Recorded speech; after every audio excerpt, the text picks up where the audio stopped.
This is Abnormal Entertainment.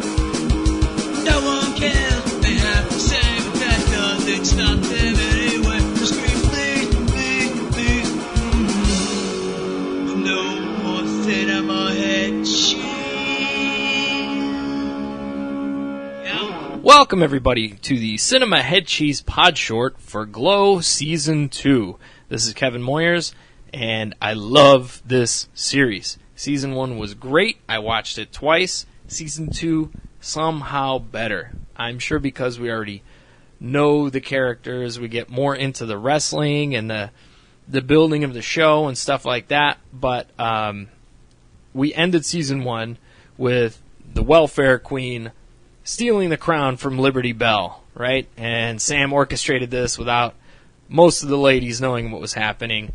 And it carries on into the series, which got picked up by the local station where it's going to air. And as we go through, we see a lot of interesting personal developments. As a cameraman on the show, that Alison Brie's character, Ruth, starts to have a thing for, which is kind of interesting. So that's kind of cool. You see that develop a little bit. You see the relationship between Sam and Justine, now that he knows that he is her father. She moves in with him, and they start to build that. Those moments are great. Honest to God, Mark Maron and Justine is played by, hold on, I almost have it, but I don't. Britt Baron. There you go. Maron and Baron. How do I miss that? But anyway, the two of them are great together as this father and daughter trying to figure things out. A few minor spoilers here. Her situation with her boyfriend and stuff like that is addressed. The punk rock kid. You see, Kia Stevens, by the way, is, to me, the standout in the season. She's Tammy, the welfare queen. She deals with this stereotype with her son, who's going off to college, and him kind of figuring out, like, what is this? This is racist. This is whatever. Figuring out his mom's place in all this and whether or not he approves of it, and her hoping that he approves of what she's doing to help him go to college and stuff like that. So it's really a fascinating thing there. Arthi is trying to figure out her thing, again, with the racism angle and being Beirut. You have the elderly, the Rosenblatts, the old ladies wrestlers. They do a transformation into through this like toxic thing, which is very similar to the original wrestlers that they represent in the show. Some of the great things that go on in here, Bash is out of money. You know that early on. Even Florian, his best friend / butler, has bailed on him, and you find that out early. And there's more to that relationship that develops. He and Debbie, Bash and Debbie, end up working together at a conference to try and sell the show. As Debbie becomes a producer on the show, Cherry Bang, as we see at the end of Season 1, she got signed on to do a cop show. She's struggling there. So Keith, her husband, who, again, amazing through this show. Just as funny and caring and thoughtful as he was in the first season. Amazing. He helps her figure out what she wants to do there. And we get a brand new character who takes over the junk chain role. And that is oh God, what was her name? I'm fucking terrible. I'm telling you. Yolanda. Yolanda is a new character that takes on Junk Chain, and she's great throughout. They get this.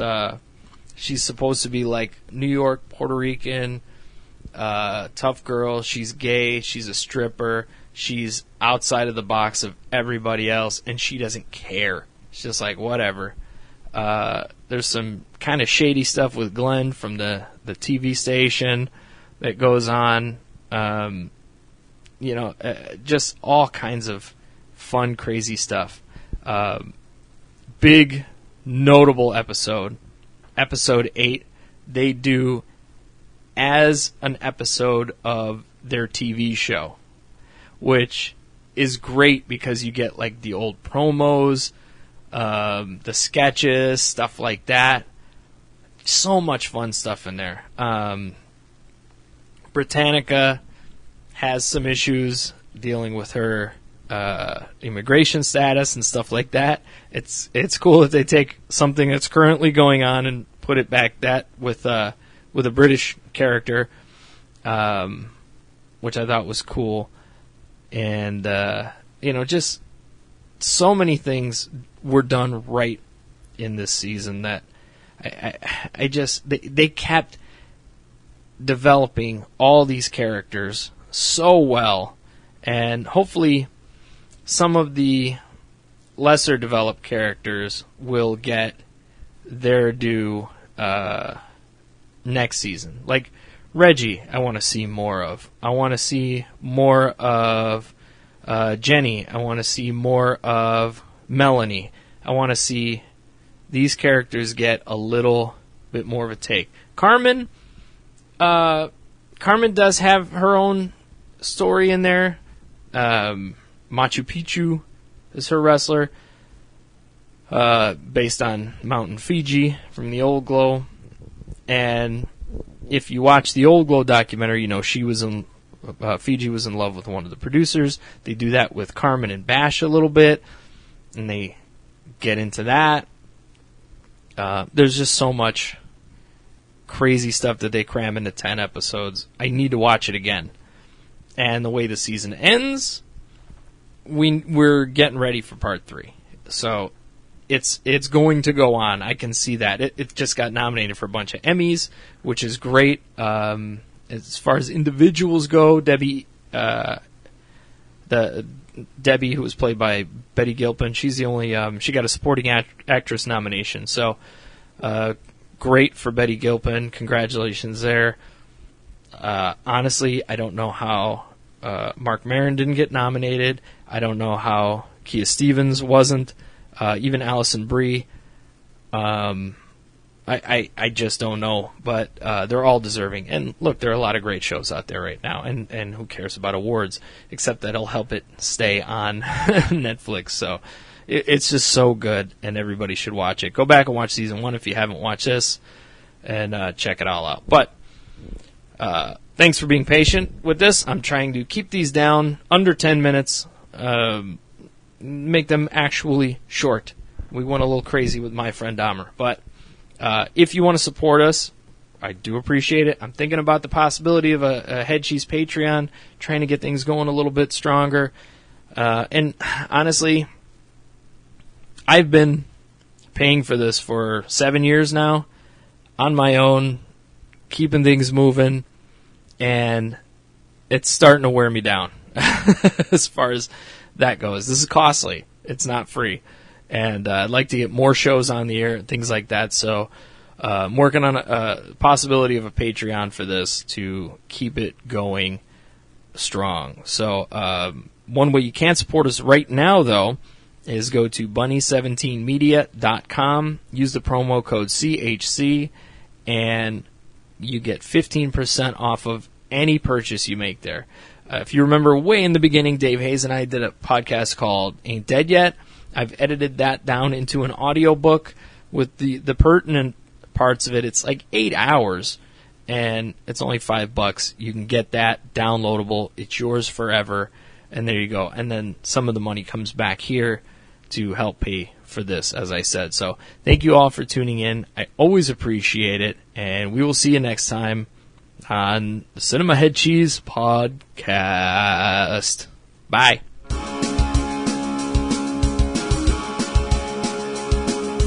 Find more Cinema Head Cheese podcasts and reviews at cinemaheadcheese.com. Tweet us at CINHeadCheese. Listen to every Abnormal Entertainment show on Google Play, Apple Podcasts, our YouTube channel, or anywhere you find your favorite podcasts. And don't forget to visit abnormalentertainment.com. You've been listening to the Abnormal Entertainment Network.